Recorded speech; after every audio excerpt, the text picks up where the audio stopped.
Did Allah know it's bad, and could he have stopped it like he stopped adoption? It's not bad. A girl getting married when she hits maturity is not bad. Your hadith says she wasn't mature. She was still playing with dolls because she hadn't reached puberty. Look, yeah, look, uncle, Yes. look, right? So no, wait, I'm going to throw you out if you don't listen. Listen, because now you're running. Did Allah know that a 54-year-old sleeping with a 9-year-old would be bad for her because later on, modern technology would confirm? Did he know that, yes or no?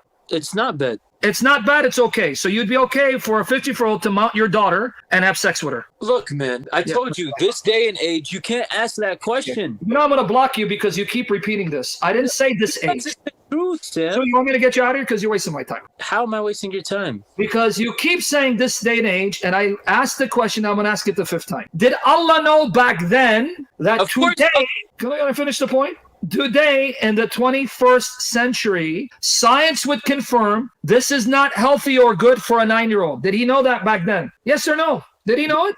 Yeah. Yes, he did. Okay. So did Allah abolish adoption, which is good? Did he stop adoption? Yeah. So now notice, listen to yourself. It's recorded. Go back and listen. So I want everyone here. Allah stopped adoption, which is good, in the 7th century. And Allah knew that today's science, 21st century, would show it is not healthy good for a 54-year-old to mount a 9-year-old, but that he didn't stop, he allowed it. And you don't see the problem. Poor you, man. Hold on, bro. Hold on. Poor you. I feel bad for you. What I thought. What do you mean that's what I thought? Like I said, back in the day, girls got married at a very young age. Okay, let's go to something else because you just refuted that very point. Did Allah know? Did Allah know back then that when you get married to a young girl, it was not healthy for them? You said yes, he knew that. So stop repeating that argument. Let's go to something else. You want to have a conversation? Because you just destroyed your religion. Let me just end it with this. Today, this day and age, 18-year-old girls don't get married because they're too young. Okay, so did Allah know? Go and have... Should I send this guy to Mecca? Because he's wasting time. I'm going to give you another chance. So yeah, I'm going to give you another chance. Did you not just say, we got you recorded, Allah even knew back then, in the 7th century, he knew back then, what we now found today, 21st century, that a 54-year-old sleeping with a 9-year-old, it's not healthy for her. You said, yes, he knew it. That means if Allah really cared for children, he would say to the people, the hell with you and your practice. Don't do that, like he stopped adoption. Why did he stop adoption when it was good, but he didn't stop this when this was evil? Can you answer that question? Why did he stop adoption? He canceled adoption, which is humane, but he didn't stop this practice, which you even admit harms a young girl. Why? Why stop a good practice, but not stop this evil practice? Because for one, adoption leads to other things. That's why they stopped it. What other question do you have? I don't want you to embarrass yourself. It's okay. You already did damage. So what's the next question you have? Go ahead, Suhail. All right, let's move on then, I guess. Yeah, I mean, because I don't want, because you when you go back and listen to yourself, the Spirit will convict you. You'll see. You're going to say, wow. When we're done, go back, listen to this. By yourself, close the door, listen, you're going to see how embarrassing this religion is. But go ahead. What's your next question? I mean, humility is a part of what my religion teaches me, so. No, not at all. Your religion doesn't teach you. It teaches you dominance. I mean, so you keep telling me that it's like if I don't know your religion. I've studied your religion, dude. I know what your religion is. You know it, but you have a different perspective of it. You have your own perspective. I have the right perspective, Jesus' perspective. That's how I know it's evil. What's right? What's right? What's wrong? Jesus said, I am the truth. So that's how I know what right is. I am the truth. All right, here comes my next question to you. So if someone lived a life without knowing Jesus, never heard of Christianity, how is God going to judge them? God will judge them by the revelation that they did receive and how they responded. That's in Acts 17, 16 to 31. That's in Acts 14, 8 to 18. So God will look into their circumstances, see what they knew, what they did not know, and how they responded. And also God knows something we don't. God knows if that person heard the gospel, whether he accepts it or not. So let's say God knows this person, if someone preached the gospel, he would still reject it. See, God also knows that. But you can ask that question of yourself. What about those who've never heard of Muhammad? What happens to them? Nothing. People Nothing? So I believe that you don't have to be Muslim to go to heaven. You could still go to heaven. But how? What do you mean how? By being a good person. So we believe 70% of going to heaven is being a good person. And so I can reject Muhammad and say he's an antichrist and live a good moral life, and I go to heaven? I mean, rejecting him and then calling him the Antichrist, those are two. Well, he is. So, I mean, my religion, he is. Yeah, I'll give you an example. In your religion, Joseph Smith, he's the founder of Mormonism. He comes after Muhammad, and he claims to be a true prophet. Is he a false prophet or a true prophet? Joseph Smith, let me repeat it again. Joseph Smith, he comes after Muhammad, 1800s. He starts a church called Church of Jesus Christ of Latter-day Saints, and he claims to be a prophet, and the angel Moroni came to him and gave him the Book of Mormon. He comes after Muhammad. Is he a true prophet or a false prophet? He may be a messenger. He's not a prophet. So you're telling me when he claims to be a prophet, he doesn't know he's talking about? And secondly, you're telling me that Muhammad is not the last messenger according to your tradition? He is the last prophet. Is he the last messenger? I think so. Let me, hold on. Well, according to Sunni tradition, he's the last prophet and last messenger. The last prophet. I don't know about the last messenger. Well, that's why I ask your scholar. He's the last messenger and prophet. They don't accept anyone after. But anyway, he said he's a prophet, not a messenger. And he contradicts Muhammad. Joseph Smith says Jesus is God, the Father is God, the Holy Spirit is God, but they're three gods. And he's a prophet, and that he came to restore the church. Is he a true prophet or no? No, of course not. Okay, so would you call him a false prophet? Yeah. So why do you get upset when I say Muhammad is an Antichrist, false prophet? Because when he comes after Jesus and he contradicts the Bible that I have. He didn't come after Jesus. Yes, he did. Muhammad was before Jesus? We're taught to love Jesus. And Joseph Smith is taught to love Jesus too. Yeah, but that man worships him. That's the difference. Okay, let's go with the Baha'i. Let's play your game. Baha'i, Baha'u'llah and the Bab in Iran, who claim to be Muslim, they started the Baha'i faith. They don't worship Jesus, they love Jesus and believe Muhammad is a messenger. Are they true prophets or false prophets? False.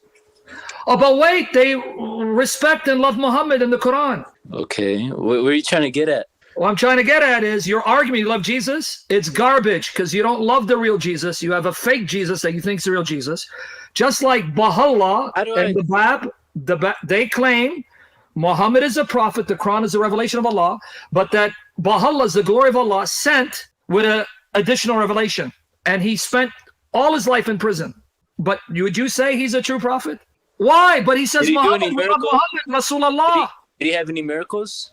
Muhammad had no miracles according to the Quran. Yes, he did. No, he didn't. The Quran says he had none. Muhammad was sinless. So you want me to now repeat the whole hour discussion of the verses that buried you and showed that he wasn't sinless? I told you, let's keep going. You said that. I don't know what happened. So coming back to the issue, Muhammad had no miracles according to the Quran. So your hadiths, they made up miracles to make him look better. Your Quran says he had no miracles. I mean, Islam spreading of itself is a miracle. Yes, by spreading, by beheading people, raping women, and enslaving them. That's not true. You want me to play Sheikh Asim Hakim admitting that Islam swept by the sword? How about this? The Jews don't believe in Jesus. No, that's not true. They think he's a false prophet. Yeah, that's not true, dude. There are hundreds of thousands of Jews that worship Jesus as God. One of them is Dr. Michael L. Brown. What are you talking about?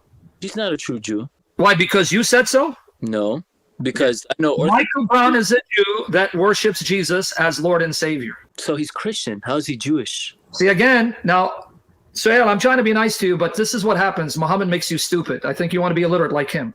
Did you forget the conversation that a Jew is someone ethnically, not religiously, or is that kissing the black stone damage your brain? I did kiss the black stone, so maybe. You did kiss it, right, when you did Hajj? I did Umrah. Yeah, you did Umrah. Okay, so you did. Now, guys, he admitted. He went Umrah and he kissed the black stone like a good thing. It was from Abraham. Prove it it's from Abraham, dude. What do you mean? Him and his sons put it there. Prove it! Give me some pre-Islamic archaeological proof. Didn't you say that the Abrahamic religion was there? And no, I don't say that. Your prophet is full of it. He's a liar. And Sayyidina Muhammad prophet. There is no proof Abraham was in Mecca. Give me the proof. You just said it yourself. You said not too long ago. I'm going to insult your prophet if you lie about me. It's recorded. Okay. I've never said Abraham. I'm not lying. You said that Abraham. No, Sheikh Asim al-Hakim said it because he's stupid like you who believes Muhammad. I didn't say it. How are you going to use that and then start saying that? Because he's a Salafi, and like you, he believes your fake tradition.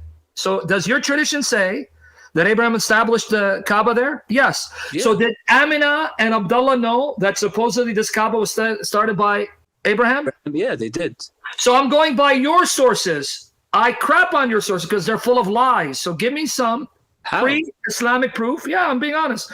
Give me some pre-Islamic proof. Archaeology, not hadith, where it says Abraham and Ishmael were in the Kaaba. Where was Abraham from?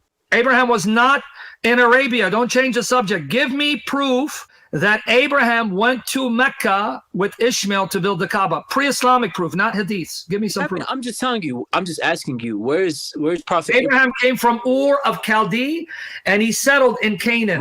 Modern day. Where is he from? Iraq, and then what you would call Philistine.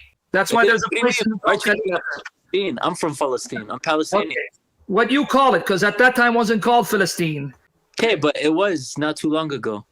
So you want to claim yourself to be a descendant of the Canaanites who are an abomination to God? More power to you. That means you're all the more proof you're a pagan. But coming back to the issue, don't change the subject. Can you give me proof Abraham went to Mecca and Ishmael was in Mecca and built the Kaaba? Pre-Islamic evidence. I'm not asking for your hadith that comes later. I'm asking for evidence before Muhammad, even before Jesus, archaeological proof. Abraham went to Mecca and Ishmael settled in Mecca. I can try to look for some. You can look for it. It's not there, man. I'm telling you. So why do the Jews put that black rock on their head? Go ask them. That's a phylactery because it contains Bible verses. What does that got to do with Moses? What does that got to do with Joshua? What does that got to do with Israel? What does that got to do with Isaac? The rabbinic Jews are just as much pagan as you guys are. What are you not getting? They don't follow the Old Testament. They perverted it. That's what I've been trying to establish to you. Do you believe that God has a symbol? What symbol? I don't know what you mean symbol. What symbol? Do you believe there's a symbol for God? What do you mean by symbol? Be specific. I can't answer generic. Like a cross, a symbol. The cross. Well, that cross, that's a symbol of what Jesus did on the cross. Yeah? So you believe that God has a symbol? I don't know what you mean. Not a black stone that you lick like a pagan, no? I mean, I don't worship the black stone. Well, why do you kiss it? You do worship the cross. No, I don't. You're full of crap. I kiss the cross as honoring Jesus who died. But now I'm going to bury you. But be patient. I know what you're going to say, dude. I know what you're going to say.